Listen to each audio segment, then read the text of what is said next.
Ассалаумағалейкум, құрметті миллионер қалдарыңыз қалай. Бүгін сіздерге көз бойынша көздегі астигматизмге жақсы бір упражнение көрсеткім келеді. Эффект сразу көресіздер, дәл осы моментте эффектті көресіздер. Сол себепті видеоны аяғына дейін қараңыздар және осы жаттығуды сіздер де жасап көріңіздер. Ең бірінші әрине көзімізде очки болмау керек. Қолымыз таза болу керек, қолыңызды сабындап жуып аласыз, кептіресіз, көзімізді жұмып, қолымызды қатты уқалап, көзімізге пальминг жасаймыз да, қойып пальминг жасаймыз, кем дегенде 5-10 минут отырамыз, сосын барып қолымызды алып, көзімізді жыпылықтап ашып, жаттығуға кірісеміз.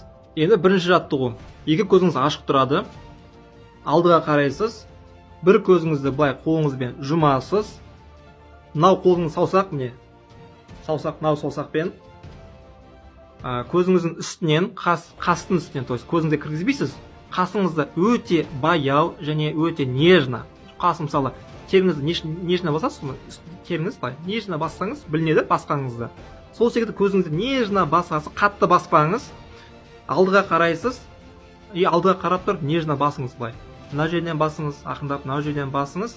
Сол кезде алдағы сіздің қарап тұрған затыңыз аяқ астынан былай резко анық көрінетін болса, сіздің көзіңізді жақсартуға болады. Ол қалай? Мысалы, сіз алдыға қараңыз, алдыға көзіңіз ашкеңізді шешкен кезде бұлдырап тұрады заттар.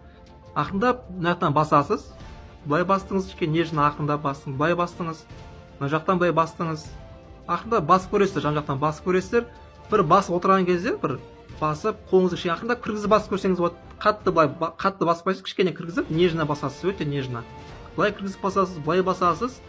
Сол кезде четкость пайда болады, четкость.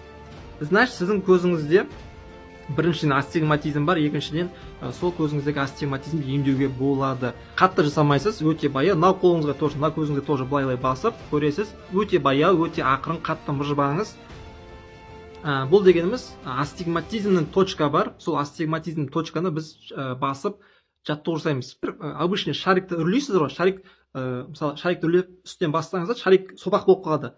Сол шарикті былай орнына қайтып келтіретін секілді көзімізді басып орнына қайтып келтіруге болады. Әрине бұл бір-екі күнде болатын нәрсе емес, бұл ұзақ нәрсе. Онымен қоса біз осымен бірге пальмингті көп жасаймыз. Пальмингті көп жасаңыздар, күніне 4, 5, 10 рет жасаңыздар пальмингті. Және аспанға, далаға көбірек қараңыздар. Резко нәтиже көрсеңіздер, лайк басамыз, сохранить етеміз видеоны, комментарийға сұрақтарыңызды жазамыз, кім қалай резко нәтиже көрді. Әрине, онымен қоса мен осы компанияның, осы Mering Health компаниясының өнімдері өзім витаминдерін сіздерге кеңес бере аламын. Бұл Mering Health компаниясының өнімі комплекс болып табылады, көзге витаминдер, көздегі шлактарды шығарады.